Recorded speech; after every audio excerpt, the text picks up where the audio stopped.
If you want to get started with DSers, you can click the link in the description. So in this video, I'm going to show you how to change supplier on DSer.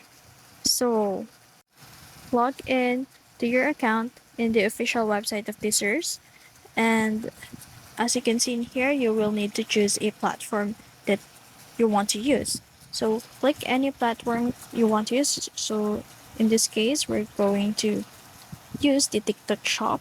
So just simply click on that, and then here you will see a install button. So click on that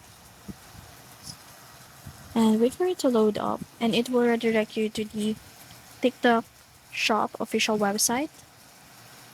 And in here, you'll need to log in with your credentials, or you can start up by signing up using your Google account.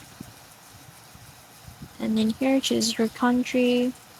So confirm and wait for it to load up. So we'll use this Gmail account and then continue and wait for it to load up.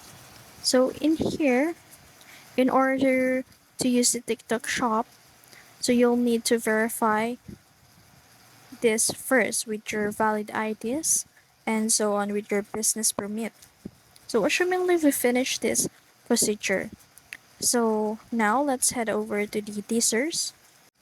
And in here, you'll need to find the product of which you want to change the supplier. So you can search bar if you have a lot of product listed. So once you located it, click on the map product or supplier next to the item.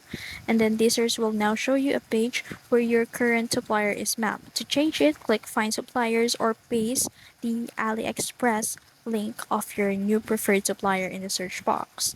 So now, once you've found the right listing, click to select the map of the product variants to match your store listings, and make sure to double check the product options and shipping times before confirming. After mapping, hit save, and that's it. So your product is now connected to the new supplier. And that's how it's easy to switch suppliers on this year's, perfect for keeping your costs low and your customers happy. If you found this video helpful, don't forget to like, share, and subscribe to the YouTube channel.